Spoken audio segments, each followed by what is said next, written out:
majestad. El que gobierna con su justicia y resplandece con su belleza, el Rey de gloria, el Rey de majestad. Gracias sublimes,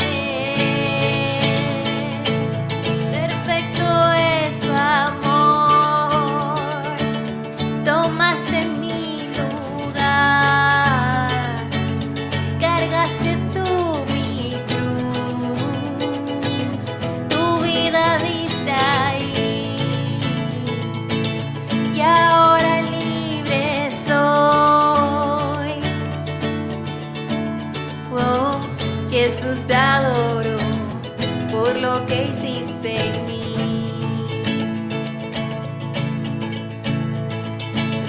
Pusiste en orden todo el caos, nos adoptaste como tus hijos, el Rey de gloria, el Rey de majestad.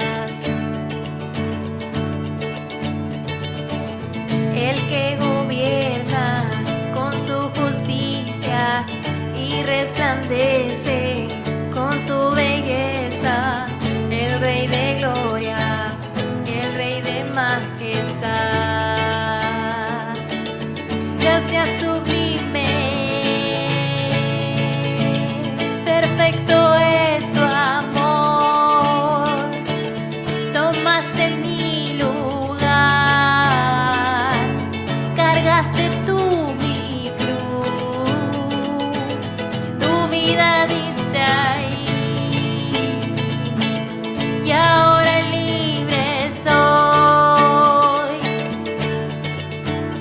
Oh, Jesús, te adoro por lo que hiciste en mí. Digno está el Cordero de Dios, digno es el Rey que la muerte venció, digno es el Cordero de Dios, digno es el Rey que la muerte venció, digno es el Cordero de Dios, digno es el Rey que la muerte venció, digno es el Cordero de Dios, digno, digno, digno. Gracias sublimes, perfecto es tu amor, tomaste mi lugar, cargaste tú mi cruz, tu vida diste ahí, y ahora libre soy. Oh, Jesús, te adoro por lo que hiciste en mí.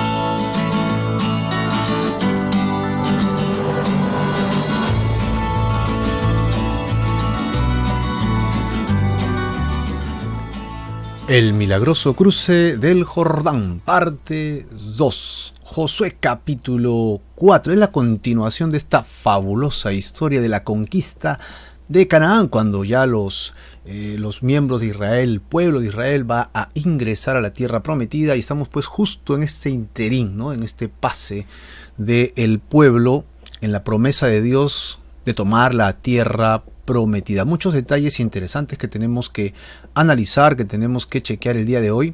Así que tenemos que hacer un pequeño refresh, ¿verdad?, de lo que hemos estudiado, no sin antes ver el versículo principal, que es el versículo 14, la lectura del día de hoy, que dice: en aquel día Jehová engrandeció a Josué a los ojos de todo Israel, y le temieron como habían temido a Moisés todos los días de su vida. Obviamente Moisés hizo muchos más milagros increíbles, portentosos delante de Israel, ante los padres de ellos, y cuando toda esta generación eran pues unos pequeñines, ¿no? Chiquitinos, muy niños. Ahora ya son adultos, padres, incluso abuelos, y son guerreros, pero ellos tuvieron una primera experiencia con Moisés cruzando el Mar Rojo. Ahora Dios le va a dar su propia experiencia siendo adultos, con un nuevo líder, al cual tendrán que seguir como a Moisés, ¿no?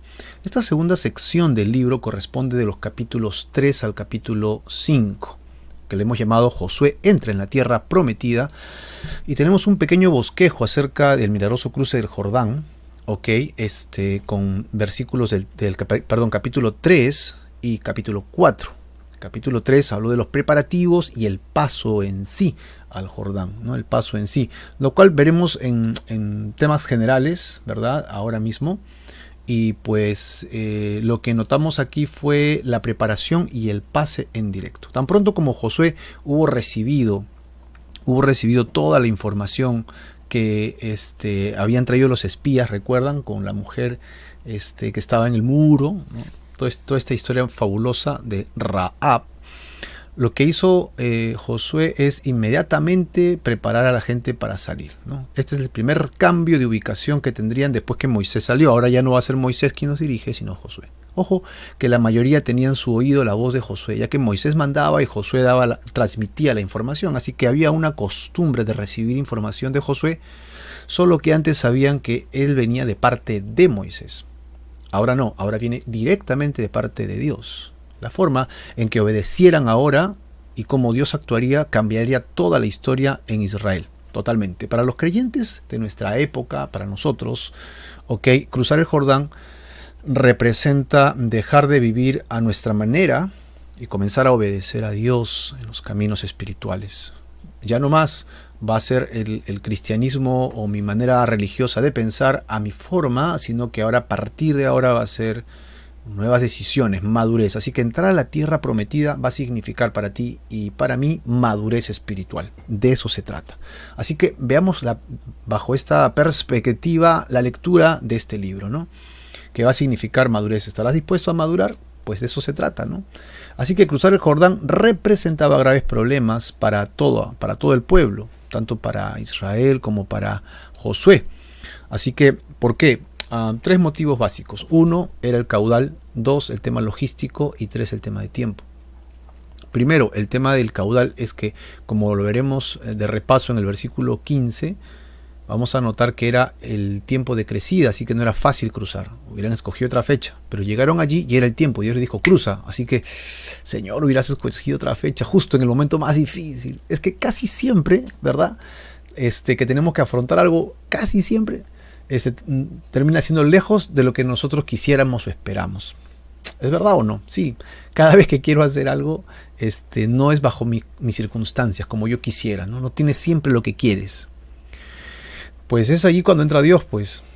Y a pesar de todo, puede cambiar todas las cosas a favor. El tema logístico es que hablamos de casi 2 millones de personas que tienen que pasar y cruzar, incluyendo el ganado, incluyendo los niños y los adultos. O sea que no es cosa fácil pasar 2 millones de personas por un cruce de río en la que está en su mayor auge, en su mayor caudal. Y el problema mayor es el tiempo, porque todo eso tiene que ser en un día, ¿no?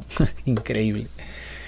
Recordemos pues que por orden de Josué marcharon hasta la orilla del Jordán y después Dios les abre el paso por el río. Eso ya lo vimos en el capítulo anterior, capítulo 3, versículo 1. Y luego vimos que se ordena al pueblo que siga el arca, pero como más o menos 2 kilómetros, ¿no? A distancia. Ellos no podían acercarse. Primero tenía que ir el arca y luego iban ellos. Esto marcaba directamente el cambio ahora de mando, porque antes el que dirigía a la nación era básicamente la columna de fuego y la nube, ¿no? La Shekinah, la presencia de Dios que los cubría. Cuando eso se movía, ellos iban detrás de la columna de fuego y de nube, y eso era su indicación de camino.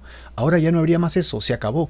A partir de ahora es donde va el arca, van ellos. Donde está la presencia de Dios, van ellos. Y es nuestro caminar también. Donde Dios nos dice que vayamos, hacia allá tenemos que ir. No podemos ir a otro lugar. El camino que Dios disponga para ti. sea fácil, difícil, parezca imposible, parezca un caudal enorme, o parezca mucha gente que llevar, o parezca el tiempo muy apretado, es el momento adecuado, siempre y cuando Dios esté delante de ti. Así que se les manda que se santifiquen, que se purifiquen, es apartarte del pecado, decidir apartarte del pecado, de vivir en el mundo, de vivir a la manera de tu carne, y ahora, a partir de ahora, solamente vivir para el Señor.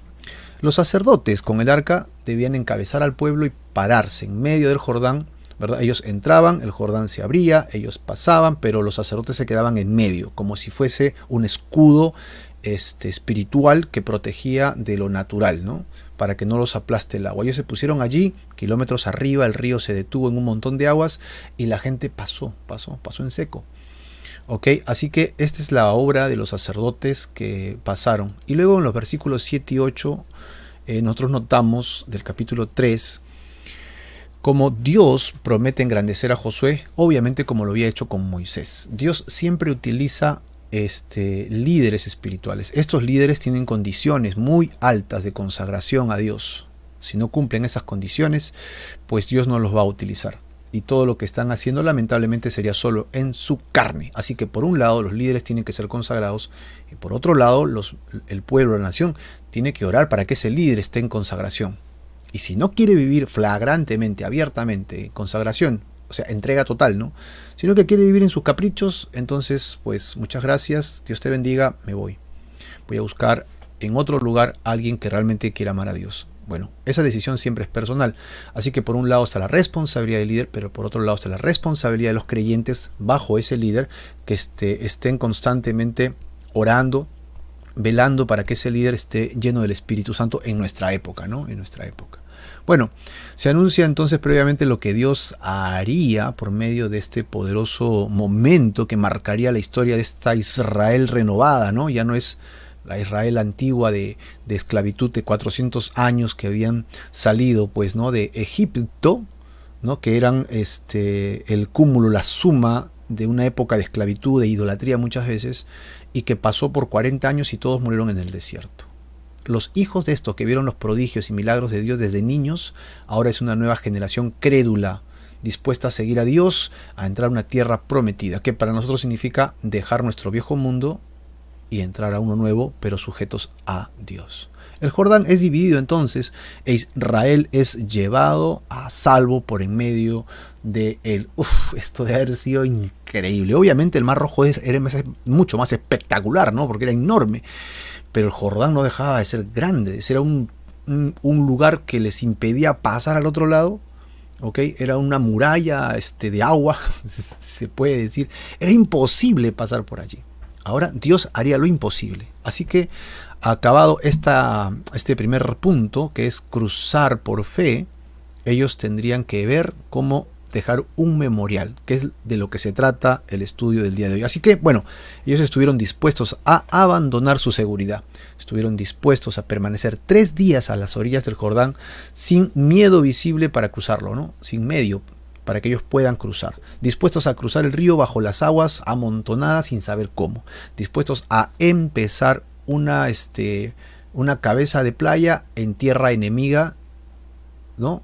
Abiertos totalmente a que los puedan aniquilar. Así que todo esto es fe, todo esto es fe. Y es así la vida espiritual de un creyente. Cuando uno comienza a caminar en las cosas de Dios, entonces es allí cuando vemos el poder de Dios, es allí cuando vemos los milagros del Señor. Amén. Bueno, entonces este punto que está aquí es cruzar por fe, y el otro es el que veremos ahora, dejar un memorial. Es fácil que la siguiente generación se pueda olvidar de lo que los padres hicieron. Hace muchos años, aquí en Perú vivimos una época de terrorismo espantoso, ¿no? Horrible. Y muchos padres nunca le han contado a sus hijos sus experiencias. Y los hijos de esta generación no tienen idea de ese miedo en el que se vivía, ese terror en el que se vivía, en esas muertes diarias, apagones y tiempos horribles. Tal vez es tiempo de hacer memorial también con nuestros hijos para recordar esos tiempos oscuros en la que vivió el Perú, y que gracias a Dios hemos sido liberados, ¿no? Y que no vuelva a ocurrir. Así que es importante dejar memoriales, y esta es la idea del memorial. Dios hizo algo increíble y yo les voy a dejar un recuerdito aquí a las orillas del río, cruzando el río, para que cuando sus hijos vengan se acuerden de que Dios los libró y los trajo hasta aquí. Muy bien, así que de eso se trata básicamente la lectura del día de hoy, y por eso es que el bosquejo termina siendo 3 cosas: las 12 piedras para recordar el evento, el papel de los sacerdotes, y el Señor engrandece a Josué finalmente, ¿no? Engrandece a Josué. Vamos a la primera parte, el milagroso cruce del Jordán, parte 2, ¿verdad? Josué capítulo 4, pensamos acabar los 24 versículos. Pues recordemos que como este es un diálogo entre Dios y Josué, Josué transmite la información al pueblo y el pueblo lo ejecuta. Muchas veces se repiten las frases. Así que hay frases en las que pasaremos rápido porque simplemente es la orden y luego se ejecuta, ¿no? Y no, se transmite y luego se ejecuta. La primera sección es del 1 al 9, las 12 piedras para recordar el evento, ¿no? Las 12 piedras. Cuando toda la gente hubo acabado de pasar, recuerden que todavía los sacerdotes se encontraban con el arca en medio del río, ¿no? Cuando toda la gente hubo acabado de pasar el Jordán, Jehová habló a Josué y le dijo: toma del pueblo 12 hombres. ¿Por qué 12 hombres? La respuesta está ahí mismo. Porque cada hombre iba a representar a cada una de las tribus. ¿Recuerdas cuántas tribus eran? Correcto, 12 tribus. Así que eran 12 hombres, uno de cada tribu. Verso 3. Y mándales diciendo: tomen de aquí, de en medio del Jordán. Me imagino que ellos regresaron hasta donde estaba el arca, ¿no? Del medio del Jordán, del lugar donde estaban firmes los pies de los sacerdotes. Recuerda que están cargando el arca. ¿Cuántas piedras? 12 piedras. Las cuales pasarán con ustedes. Y esas piedras les va a servir para el memorial, ¿ok? Y levántenlas en el lugar donde han de pasar la noche. Este lugar de cabeza de playa, en el río, a orillas del río, todos estaban amontonados, 2 millones de personas, y Josué va a tener que decirles a estos hombres que regresen, saquen las piedras y vuelvan, para que justo ahí en esa cabeza de playa hicieran el memorial. Versículos 4 al 5. Versículos 4 en adelante dice: entonces Josué llamó a los 12 hombres, a los cuales él había designado. O sea, él escogió. Dios le dijo: escoge tú. Pues mira qué interesante, ¿no? El líder tiene una autoridad y tiene un rango de acción en la que su decisión importa. Dios no le dijo: escógeme 1, 2, 3, 4 con nombre y apellido, sino le dijo: escógelos tú. Entre los hijos de Israel, uno de cada tribu. Y les dijo Josué, verso 5, ¿verdad? Pasen pues delante del arca de Jehová vuestro Dios a la mitad del Jordán, y cada uno de ustedes. ¿Y te puedes imaginar cómo estaban los sacerdotes? Esperando que pasen 2 millones de personas, confiando en Dios de que no les iba a regresar el agua encima, y tercero, soportando el peso del arca, ¿no? Adoloridos, acalambrados, pero esperando pacientemente, ¿no? Mira la condición de estos hombres de Dios. Ok, entonces el último punto dice: tomen una piedra sobre su hombro. Así que imagínate que no iba a ser una piedra pequeña, no, una piedrita, no. Sobre su hombro significa que la piedra iba a ser sumamente grande, o lo que pudieran cargar, ¿no? Conforme al número de las tribus de los hijos de Israel. Y aquí confirmamos que eran por cada tribu, así que 12 piedras, 12 tribus. Así que recuérdalo, ¿no? 12 piedras, 12 tribus. Verso 6. Para que esto sea señal entre ustedes, entre las 12 tribus. Y luego dice: y cuando sus hijos, así que la señal es para ellos, y luego para las generaciones. Primero es: yo tengo un problema, ¿por qué estoy aquí? Pero recuerda, ¿para qué pasamos? Josué, ¿no? El sucesor de Moisés, nos hizo pasar, y Dios abrió el río, ¿no? De una manera increíble, cuando estaba en el caudal más grande. Así que pasamos en seco 2 millones de personas. Ah, sí, recuerdo, claro. Te vayas a olvidar porque tienes que acordarte de lo que Dios hace por ti. Gracias. Sus hijos, sus nietos, sus bisnietos no tuvieron esta experiencia. Entonces, ¿cómo lo recordarían? Con este memorial. Aquí está, entonces, sea señal entre ustedes, y cuando sus hijos pregunten, ¿no?, a sus padres mañana diciendo: ¿qué significan estas piedras? Entonces, verso 7, ustedes les responderán.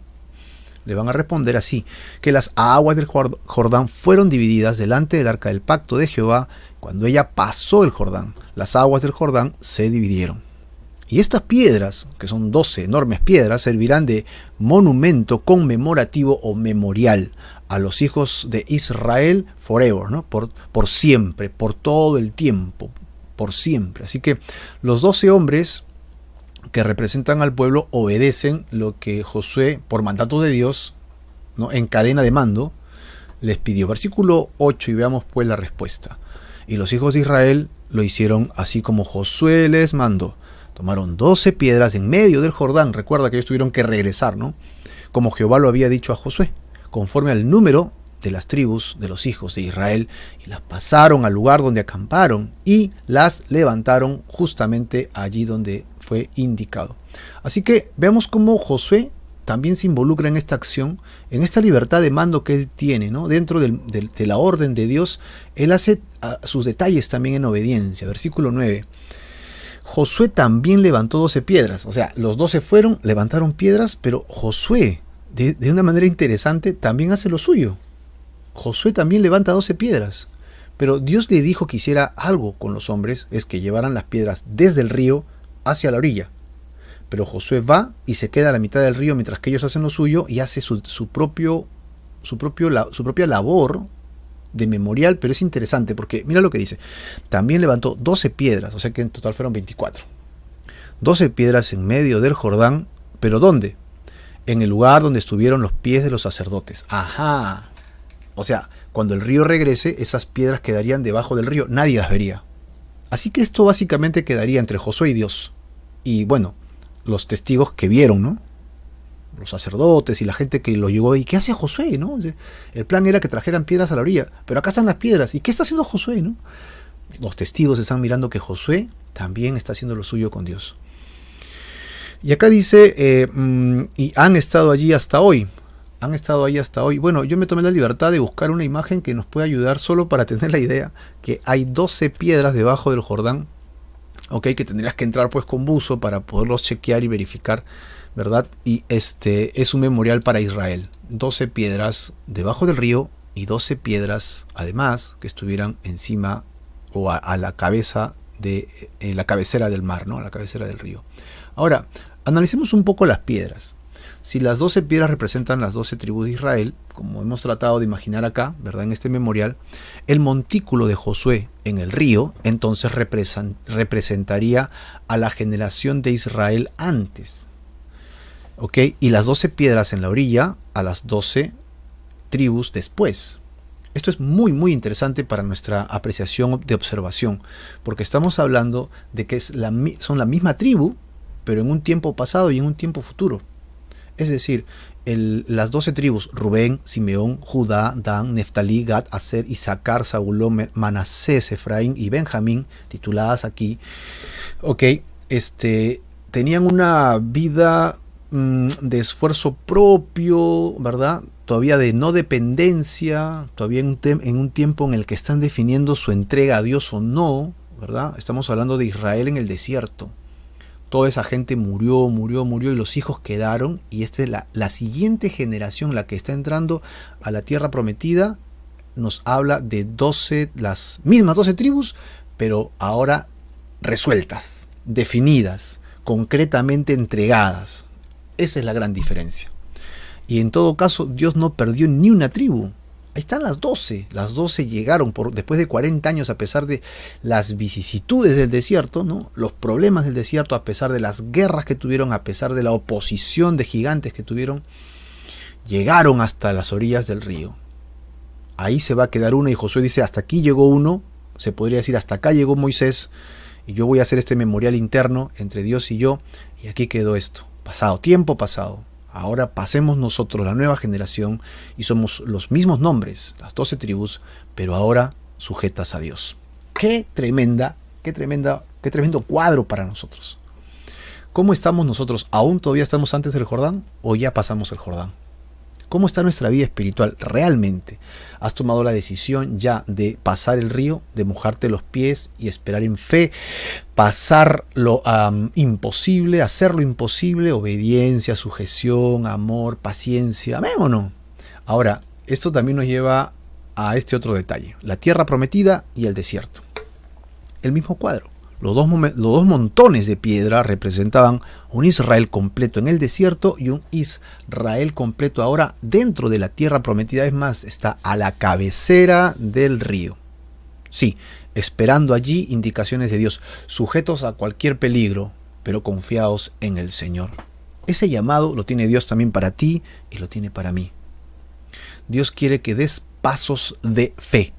Que a partir de hoy día dejemos de vivir ya en nuestra carne y aceptemos la voluntad de Dios a pesar de que sea riesgoso o que nos pueda poner en algún peligro en nuestra forma de vida, ¿no?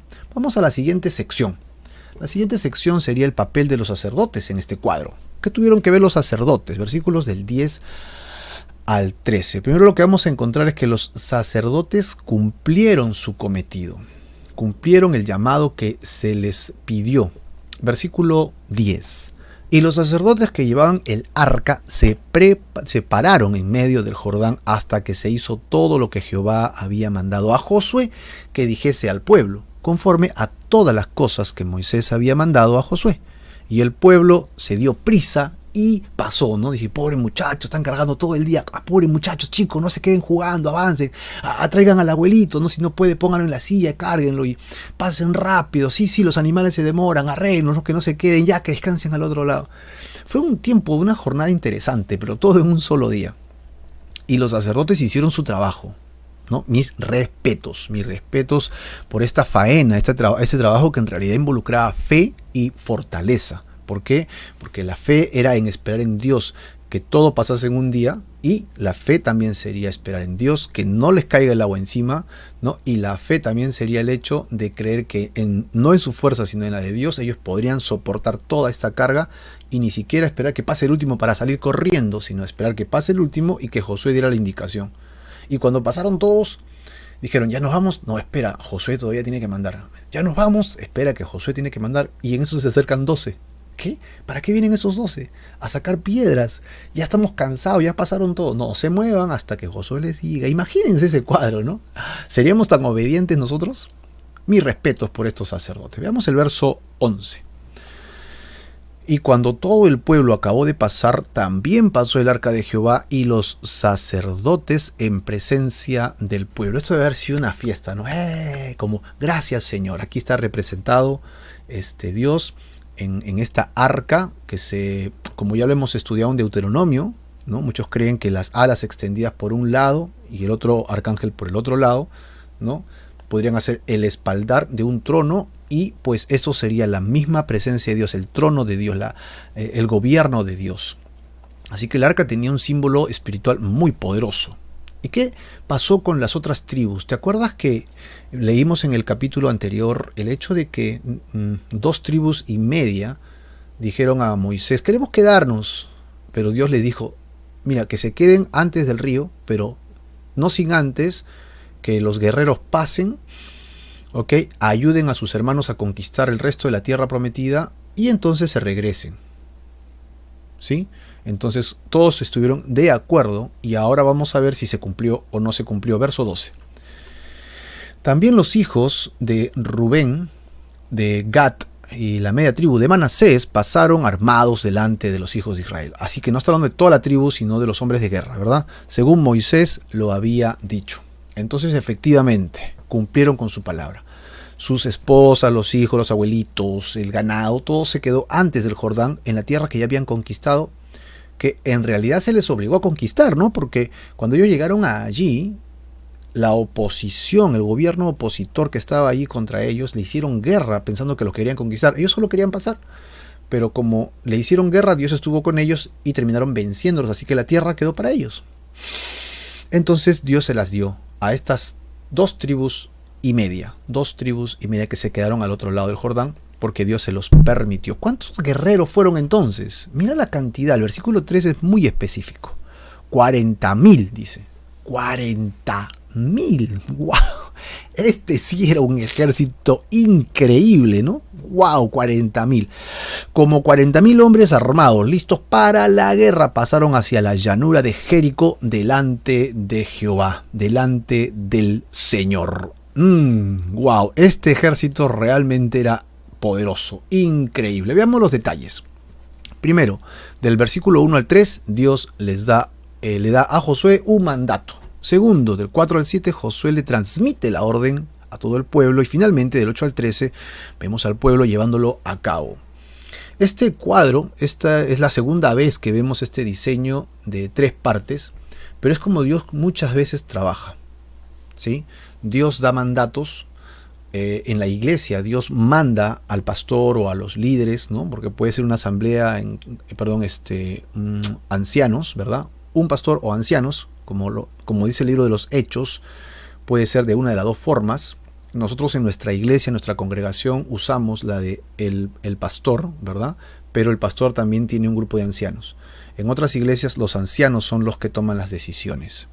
Dios habla a este líder o ancianos. En el caso específico de Josué, Dios le manda a Josué. Dios da indicaciones a Josué. Evidentemente en la iglesia, Dios nunca le va a mandar al líder o a los ancianos cosas que sean en contra de Dios mismo, ¿verdad? Y de ahí es que el resto de la congregación puede entender que lo que este hombre o ancianos están haciendo es correcto, porque Dios no se va a contradecir. Dios pone esa misma paz en la congregación y en los líderes. De tal manera que nunca hay incongruencia. Si Dios, entre comillas, le mandase al líder a hacer algo que el resto de la congregación no tiene paz porque va en contra de los principios de Dios, toda la gente tiene derecho a decir, no lo vamos a hacer. No lo vamos a hacer porque eso no viene de Dios. Así él diga, yo soy aquí el que manda porque Dios me ha puesto como cabeza. Sí, pero tú no estás obedeciendo a Dios. Y todos estamos sujetos a Dios. Así que acá hay un orden muy interesante, ¿no? La estructura en la que Dios gobierna es una estructura muy organizada, pero Dios sigue siendo el autor y el consumador de la orden. Dios lo transmite y la congregación en este caso y la iglesia en nuestro caso tiene que obedecer. Pero siempre bajo esta armonía de orden espiritual, ¿no? De orden espiritual. Ahora, Dios inició todo lo que está sucediendo y Josué es el líder escogido y el Señor bendice a Israel mientras estén en obediencia. Y acá hay una pregunta para ti, una pregunta para mí también, ¿no? Y si estamos dispuestos a recibir las bendiciones del Señor bajo la dirección de los planes que Él tenga para nuestras vidas. Es una pregunta válida en el sentido de que nosotros todos dependemos de Dios. ¿Sí? ¿Estás realmente dispuesto a recibir las bendiciones del Señor? Yo sí quiero recibir las bendiciones del Señor, pero Él tiene planes que yo tengo que obedecer. ¿Y dónde encuentro esos planes? En su palabra, y evidentemente sujetos debajo de una cobertura espiritual que es su iglesia ahora. Dios dice en Hebreos que no debemos dejar de congregarnos. Yo sé que ahora es difícil congregarnos presencialmente. En algunas congregaciones ya lo han logrado, otras todavía no lo estamos logrando. Pero ¿por qué es importante congregarnos, aunque sea virtualmente? Porque la iglesia tiene que estar unida. Amén. Si hay cursos, si hay talleres, si hay reuniones, inscríbete, involúcrate, porque es ahí donde creces espiritualmente. ¿Estamos dispuestos a obedecer a las autoridades que Dios pone? Pues de eso se trata justamente la autoridad espiritual. Vamos a la siguiente sección, que es la última, cómo Dios engrandece a Josué, versículos del 14 al 24, ¿no? Versículos del 14 al 24, veamos cómo Dios engrandece a Josué. Nos dice aquí que en aquel día que pasó todo eso, o sea, todo esto pasó en un solo día, Jehová engrandeció a Josué a los ojos de todo Israel. Todo Israel vio y dijo, realmente Dios está con este hombre. Ok, y entonces, ¿qué pasó? Hubo un temor de reverencia. O sea, si Dios está con él, tú no te metas con ese hombre porque Dios lo va a proteger. De eso se trata, ¿no? Dios lo va a usar y entonces no lo va a perder. Ese hombre es obediente y Dios lo va a bendecir. Ok. Y le temieron como habían temido a Moisés todos los días de su vida. Y le temieron, ¿no? En todo el relato del milagro se describe a Josué como un siervo fiel que desempeña los mandatos del Señor. Él no tiene mayores pretensiones, su obediencia es incondicional, confía en el Señor, no exige honores, no busca un cargo para sí mismo, ¿no?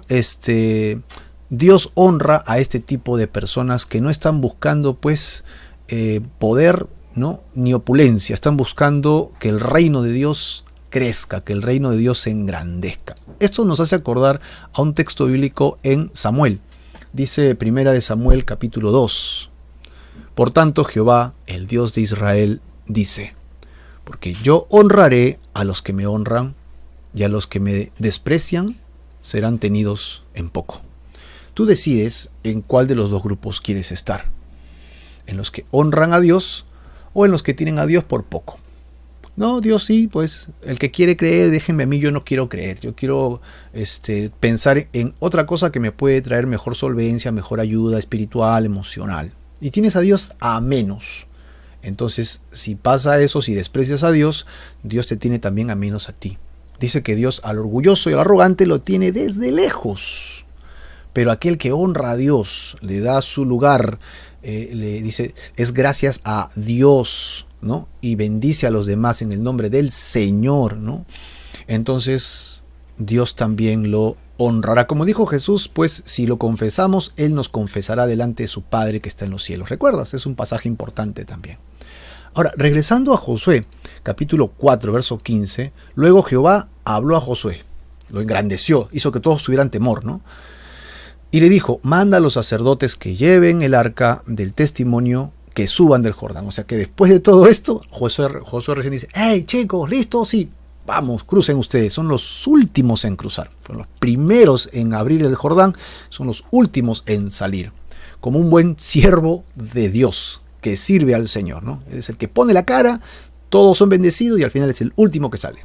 Versículo 17. Y Josué mandó a los sacerdotes diciendo, hey chicos, es tiempo de subir. Obediencia total de Josué, ¿no? Obediencia total de Josué. Versículo 18. Y aconteció que cuando los sacerdotes que llevaban el arca del pacto de Jehová subieron de en medio del Jordán, ¿no? Y las plantas de los pies de los sacerdotes estuvieron en lugar seco, las aguas del Jordán se volvieron a su lugar, corriendo como antes sobre todos sus bordes. Es decir, el montón de agua que se había acumulado kilómetros arriba se liberó y el agua volvió otra vez a su caudal, bien, y llegó hasta el mar Salado, ¿no? Antes de este río había sido pues el obstáculo para que ellos entraran a tomar la tierra prometida. Mira, ¿cómo tomamos la tierra prometida? ¿Cómo lo hacemos? Ahora ellos han pasado ese obstáculo, ese escudo natural. Ahora se cierra, y una vez que se cierra, se convierte en el impedimento para que quieras regresar. No, ya me arrepentí, qué miedo, vamos a tomar la tierra. No, ya no puedes. A ver, cruza pues, ya no se puede. Y eso es lo que pasa en nuestra vida espiritual cuando decides seguir al Señor, cuando decides de todo corazón hacer la voluntad de Dios, entonces Dios te va a abrir tremendas puertas. Obviamente va a haber luchas, va a haber esfuerzo, obviamente va a haber necesidades, obviamente va a haber obstáculos, ¿sí? Pero en todas ellas te acompañará Dios. Dios pondrá temor en los que están a tu alrededor y verán que Dios está de tu lado. ¿Entiendes el punto, no? Ya no hay forma de regresar. No hay forma. Tu Jordán se cerró porque tomaste la decisión correcta y Dios te va a engrandecer. Dios te va a bendecir. Es la voluntad de Dios, el amor de Dios que va a estar en tu vida. Amén. Vamos al verso 19 y nos dice acá, el pueblo cuando llega al otro lado acampa. El pueblo subió del Jordán y mira la fecha, el 10 del mes primero, y acamparon en Gilgal, al lado oriental del del Jericó, al lado oriental de Jericó. Ahora, ¿de qué tiene singular el 10 acá? El día 10 del mes primero, que es Abib, significa espiga, o también significa Nisan, que es entre marzo a el mes de abril para nuestro calendario, ¿no? Hay una diferencia de calendarios, lunar y solar. Nos recuerda que Dios detuvo las aguas del Jordán en la primavera. En la primavera, en la etapa de las inundaciones, cuando el caudal de las aguas pues era el más rápido, más violento. Ahí fue cuando pasaron, cuando la oposición fue más alta. Y nos prepara para la primera celebración de la Pascua, que lo veremos en el capítulo 5. Ahí encontraremos que Dios les manda que lo hagan el 14 de Nisan, cuando pasaron al otro lado. Así que es muy significativo. Toma nota en tu Biblia y pon allí una pequeña nota de esta fiesta, ¿no? Ahora, Josué erige las piedras, que son ¿cuántas? 12 piedras. Y Josué erigió en Gilgal las 12 piedras que había traído del Jordán. Así que Josué da indicaciones para que esto suceda, ¿ok? Para esta ocasión. Versículo 21 al 22. Y leamos. Y habló a los hijos de Israel diciendo, cuando mañana preguntaren sus hijos a sus padres y dijeren, ¿qué significan estas piedras, papá? Bueno, son 2 generaciones después, 3 generaciones, ellos no han tenido la experiencia, entonces van a preguntar. entonces ustedes tendrán la oportunidad de contarles, ¿no? De explicarles. Versículo 22. Declararán a sus hijos diciendo: Israel pasó en seco por este Jordán. ¿Ok? Eso es lo que sucedió. Porque Jehová vuestro Dios secó las aguas del Jordán delante de ustedes hasta que habéis pasado, hasta que logramos pasar, a la manera que Jehová vuestro Dios la hizo en el Mar Rojo, el cual secó delante de nosotros hasta que pasamos. Esto es lo que significa que Dios abrió el mar, el río Jordán, como abrió el Mar Rojo. Son dos experiencias muy parecidas. Ustedes tuvieron, o sea, esta generación tuvo las dos experiencias. Pero la primera experiencia la tuvo cuando era un niño. Cuando eran niños, Josué era un joven. Josué había sido esclavo, literalmente esclavo de Faraón en Egipto. Y él fue librado de la esclavitud, pasó por el Jordán, vio el monte Sinaí, pasó por el desierto, luchó. Con Caleb fueron los únicos que quedaron de su generación. Y de antiguos, ¿no? Y encontramos entonces que los niños que estaban con ellos ahora son los adultos, y ahora ellos que se acordaban así lejanamente de la historia del Mar Rojo tienen su propia experiencia, y con eso se sella en su corazón la idea del poder de Dios, ¿no? Dios indiscutiblemente es poderoso incluso sobre la naturaleza, sobre las enfermedades, sobre las dificultades. No hay nada imposible para Dios. ¿Ya tuvieron su experiencia? Sí, ya tuvieron su experiencia. Veamos el objetivo, ¿no? El versículo 24 nos da el objetivo para el cual conmemorar esta ocasión. Versículo 24 dice así: para que todos los pueblos, es decir, todo el mundo de la tierra, todos conozcan que la mano de Jehová, ¿qué cosa es? Sino poderosa, muy poderosa, para que Israel, en este caso, tema a Jehová su Dios. ¿Cuánto tiempo?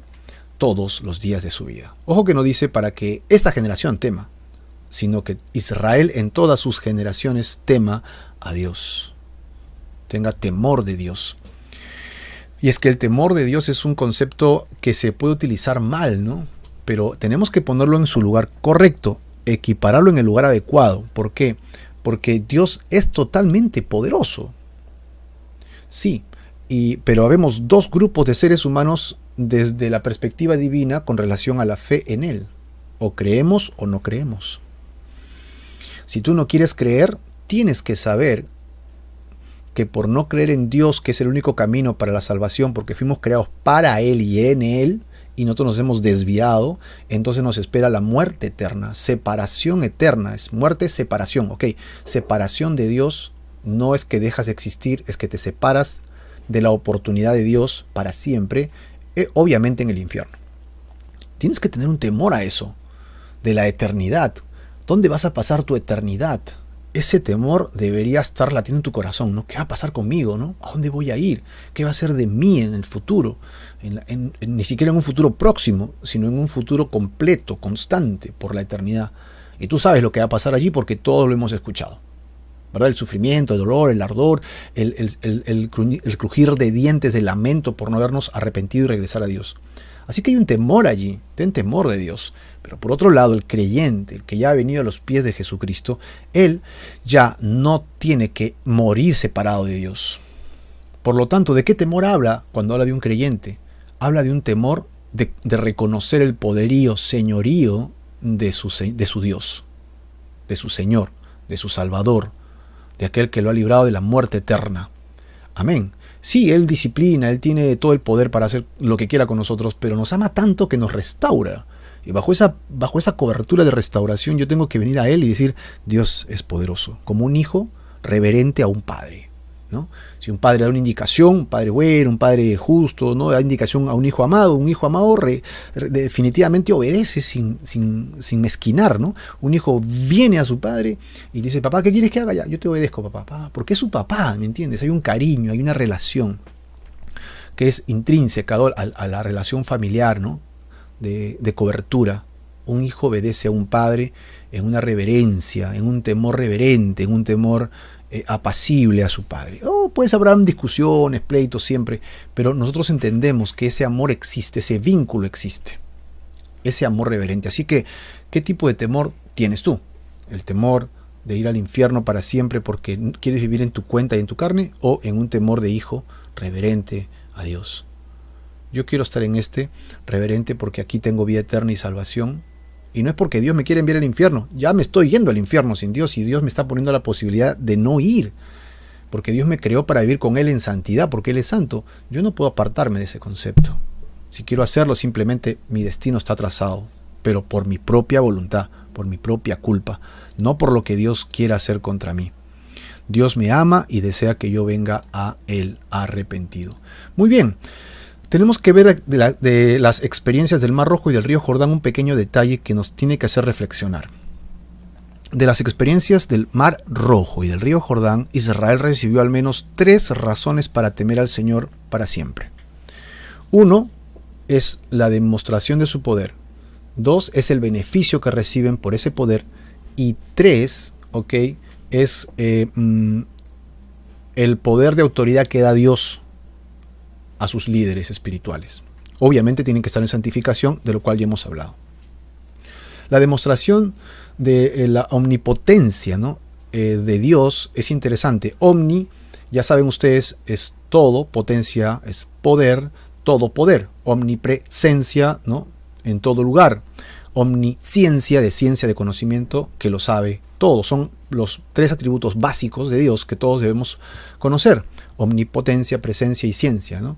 Entonces, en la omnipotencia de Dios, que todo lo puede, que no hay límite para Dios, encontramos que Dios les ha dado conquistas que Israel no debería poder haber ejecutado. Es imposible que Israel haya conquistado todo eso y haya sobrevivido en el desierto por 40 años. O sea, es imposible. Y con eso en mente, se abre el río Jordán. Todas las dudas se disiparon. ¿Quién tiene el poder para hacer algo así sino solamente Dios? Omnipotente Dios. Por eso puedes cantarle a Dios que Él es omnipotente. ¿Hay algo imposible de Dios para que haga en tu vida? No lo hay. Ven hoy día a Dios. Ven al Señor hoy día, porque en su poder Él puede hacer cualquier cosa. Y se la acaba de demostrar a Israel y también nos las quiere demostrar a nosotros. Lo segundo, que en la experiencia del Mar Rojo y del río Jordán, Dios está listo a usar su omnipotencia en favor, en beneficio, ¿no? En acciones de beneficio, pero solamente a los que le obedecen. No podemos pretender pues que Dios me beneficie si yo le doy la espalda a Dios. Dios sí me quiere bendecir, pero está condicionado a mi obediencia. Yo tengo que venir a Él y obedecerle, como lo hizo Josué, como lo hizo la nación de Israel aquí en el inicio de su entrada a la tierra prometida. Dios comunicó su voluntad por medio de Josué, líderes humanos. Es el orden de Dios, es lo que hace Dios, es como trabaja Dios. Dios sí trabaja directamente en tu corazón, te habla, te bendice, te ayuda, te guía, pero Él quiere que tú estés en una comunidad, dentro de una iglesia. Si aún no congregas, yo te sugiero que lo hagas. Si aún no estás estudiando la Biblia dentro de un grupo, yo te sugiero que lo hagas. Comunícate con un líder cercano a tu comunidad, sí, espiritual, cristiano, ¿verdad? Que acepten a Jesucristo como Señor y Salvador. Ve con ellos y estudia la palabra de Dios. Nosotros haremos lo mejor que podamos por ayudarte también a crecer desde aquí por internet, sobre todo en estos tiempos de pandemia. Ahora, hemos llegado a la conclusión de la lectura que hemos tenido el día de hoy, ¿no? El día de hoy con este tema tan maravilloso que hemos podido resolver. La conclusión de lo que hemos visto el día de hoy en Josué capítulo 4 es la segunda parte del milagroso cruce del Jordán, ¿no? La semana pasada vimos el capítulo anterior y vimos cómo se inició todo el tema de la conquista, de la entrada, perdón. Y ahora lo que hemos encontrado es que primero se levantan 12 piedras en medio del Jordán. El pueblo pasa a través del río, las aguas, ¿no?, se vuelven a su sitio y en Gilgal se erige un monumento con las piedras. Estos 4 puntos son los 4 puntos básicos de la lectura del día de hoy, ¿no? En el capítulo 3 vimos cómo Israel es mandado a cruzar el Jordán. Salen de donde se encuentra, llegan a las orillas, se santifican. Dios le pide a los sacerdotes principales que lleven el arca y ellos caminan. Y cuando ponen su pie en el río se detiene. kilómetros arriba, ellos pasan, se quedan en el medio, y Dios le dice a Josué que le diga al pueblo que pasen, ¿no?, a una distancia prudente del arca, y ellos pasan, 2 millones de personas cruzando el río, ¿no? ¿Ok? Y luego Josué, por indicaciones de Dios, dice que recojan 12 piedras que sirvan de testimonio, las cuales regresaron a los pies de los sacerdotes, tomaron las 12 piedras sobre sus hombros y las llevaron al otro lado. Josué hizo lo propio y llegó ahí mismo, pero construyó 12 piedras justo donde estaba el arca. Después de esto, todos salen del río y nos imaginamos una gran ovación y una gran alegría por este acontecimiento increíble. Todos, ¡oh, sí, pasamos! Dios lo hizo por nosotros. Increíble, ¿verdad? Increíble. Y cuando esto sucedió, dice que el agua regresó nuevamente a su caudal. Y entonces Dios dio indicaciones de por qué colocar esas piedras justo en esa cabecera de río. ¿Por qué? Porque cuando los hijos vinieran y le preguntaran, papá, ¿qué significan estas piedras?, ellos le dijeran, miren, hace tiempo, así como sucedió en el Mar Rojo, Dios hizo para nosotros este milagro. Era nuestra forma, era un escudo para no tomar Canaán, y Dios sacó ese escudo y nos hizo pasar de manera milagrosa en el momento que era menos posible todavía. Y cuando lo hizo, después se cerró y ya no había forma de regresar, solamente seguir adelante por fe. Así que ese fue el motivo por cual se erigieron estas piedras.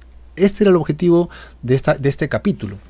Ahora, Dios cumplió los objetivos que tenía con Josué. Josué termina siendo reconocido como fue Moisés, y eso se lo había prometido Dios. Así que Josué ahora es reconocido dentro de la nación de Israel para que haga la voluntad de Dios. Israel tiene motivos para confiar en el Señor. Dios ha mostrado su resolución para expulsar a las naciones que son enemigas, y el milagro del Jordán se conmemora para generaciones futuras. Su pueblo camina en la tierra prometida y todo el mundo puede darse cuenta del poder del Señor, ¿no?, la omnipotencia de Dios. Y esto nos llevó a reflexionar en las experiencias del Mar Rojo y del río Jordán, con 3 puntos interesantes. ¿Cuál fue la primera? La demostración innegable del poder, ¿no?, del todo poder de Dios, omnipotencia de Dios. Segundo, Dios está listo a usar su omnipotencia en beneficio de los que le obedecen, solamente de ellos. Y tercero, Dios comunicó su voluntad por medio de líderes humanos. Este pequeño cuadro de comparación es muy interesante para nuestra vida el día de hoy. ¿Reconoces tú el poder de Dios? ¿Tú deseas que el poder de Dios fluya en tu vida? Pues está condicionado. La única condición es que tú obedezcas a Dios. Dios comunicó su voluntad por medio de líderes humanos. Definitivamente Dios va a trabajar siempre a través de una comunidad. Sí, hay ocasiones en que no lo ha hecho. Es porque todo el pueblo está en un pecado total y no había nadie. Pero generalmente lo que hace Dios es levanta una comunidad para que la iglesia, el cuerpo de Cristo, crezca dentro de esa iglesia. Y tú y yo somos llamados a ser parte, ¿no?, intrínseca de una iglesia, de una congregación, donde haya pastores, maestros, que puedan instruirte, capacitarte y guiarte en tu vida espiritual para que crezcas. Ven al Señor, reconócelo en tus caminos, entrégale tu vida y deja que Dios actúe en tu corazón.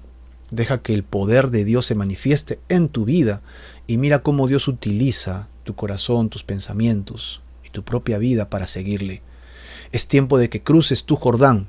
Es tiempo de que dejemos de hacer las cosas a nuestra manera y vengamos a Dios para hacerlas a la manera de Dios, a la forma de Dios. Y cuando hagamos estas cosas podremos entonces ver cómo Dios abre nuestro Jordán. Lo imposible para ser maduros se puede lograr. Tenemos que dejar de ser bebés espirituales para convertirnos en hombres maduros, mujeres maduras, familias maduras, hombres, matrimonios maduros, para que puedan hacer la voluntad de Dios. Y Dios está llamando a los hombres y mujeres de esta generación para que maduremos, demos el salto de fe y veamos el poder de Dios en nosotros. Para hacer esto, lo primero que tenemos que hacer es arrepentirnos de nuestros pecados. Lo que tenemos que hacer es dejar nuestra manera de vivir egoísta y entregar nuestra voluntad al Señor. Para ello oramos y le pedimos a Dios su presencia entre nosotros. ¿Quieres hacerlo? Vamos a hacerlo en esta hora. Y yo te invito a que primero entregues tu vida al Señor. Sí, entrégale tu corazón, tus pensamientos, lo que tú eres, y deja que Dios te sane, te salve, te santifique. 2 cosas que el Señor pide que hagamos. Las cosas que el Señor pide que hagamos es fe y arrepentimiento, para que podamos venir a Él y ser usados por Él y pertenecer a sus caminos. Lo que Dios te pide es que pongas tu fe en la obra del Josué de esta época. Ese Josué es Jesús. Jesús es nuestro libertador, quien nos lleva a pasar el Jordán. Josué, Jesús, en nuestro momento, es el único que te puede dar vida eterna y salvarte de tus pecados y de la separación de Dios por la eternidad. Ven al Señor hoy día, y para que Él te lleve al Padre, ha trazado un único camino, que es la fe. ¿La fe en qué? Porque podríamos tener fe en muchas cosas, ¿verdad? Pero la fe en la muerte de Jesús en la cruz. ¿Por qué? Porque mi cuerpo, mi carne están contaminados con pecado. Todo el planeta, toda la tierra, todos los seres humanos estamos contaminados por el egoísmo, la avaricia, la codicia. Y nuestra lista es grande, ¿verdad? Mentiras y todas las cosas que tú tienes como pecados delante de Dios. Por lo tanto, tú no puedes limpiarte solo. No hay cosa en esta tierra que puedas hacer para que puedas limpiar tus pecados delante del que es santo, santo, santo. ¿Cómo hacer para poder tener fe y ser salvo? Pues Jesús, el Hijo de Dios, vino a este mundo santo, vivió santo y fue a la cruz santo. Lo único que te puede retener en la muerte eterna y separación es el pecado. Tú mueres y el pecado te atrapa en la muerte y no te deja salir. Pero Jesús, quien nunca pecó, descendió y la muerte no lo pudo retener, porque como no pecó, se libró de la muerte, venciendo a la muerte con la muerte. Y entonces Él tiene el poder para darle vida a quien Él quiera. Y Él ha dejado clarísimo que es por fe, que si tú crees que Él murió por ti, derramó su sangre por ti, entonces Él perdona tus pecados. La sangre de Jesús fue derramada para que tus pecados sean borrados. ¿Crees esto? Porque si lo crees, ha iniciado una nueva etapa en tu vida y estás por cruzar el Jordán. ¿Y cuál es el segundo paso? El segundo paso es que hoy te arrepientas de vivir en ese pecado que te condenaba. Que dejes de vivir en egoísmo, que dejes de vivir en tu propia vida sin Dios y que te dediques al Señor en oración, en pasión, en búsqueda de su palabra todos los días de tu vida. Ese compromiso es el que Dios quiere, fe y arrepentimiento, como justo lo vemos aquí. Fe y arrepentimiento. ¿Crees tener este fe y arrepentimiento? Vamos a orar y vamos a entregarle nuestras vidas al Señor y crucemos nuestro Jordán para que maduremos en Él y luego conquistemos a nuestros gigantes. Señor, te agradecemos en esta hora por este tiempo fabuloso de poder entrar a tu presencia y te ruego, Señor, que tú nos des salvación y vida eterna. Hemos fracasado en tu presencia. Delante de ti hemos hecho lo malo, Señor, y sabemos que eso no te agrada y por lo tanto no nos aceptas. Estamos rechazados delante de ti y te queremos pedir perdón por nuestros pecados. Nos arrepentimos de ellos, dejamos la maldad de nuestro corazón y de nuestros pensamientos y te entregamos nuestras vidas. La única forma de que nos aceptes este arrepentimiento genuino de corazón es que pongamos nuestra fe en que Jesús pagó el precio de este pecado en la cruz. Y de esa manera tenemos el perdón para siempre de nuestra maldad, Señor. Recibe nuestro corazón, nuestros pensamientos, nuestros cuerpos, Señor, que están magullados, han flaqueado, nuestros cuerpos, Señor, que han hecho lo malo, y todos nuestros miembros ahora los traemos delante de tu presencia. Y prometemos hacer lo correcto de aquí en adelante para siempre. Danos la salvación y la vida eterna en ti. Gracias, Padre, por enviar a nuestro Josué, a Jesús, quien nos da libertad para siempre. En el nombre de Jesús, Señor, amén y amén. Amén.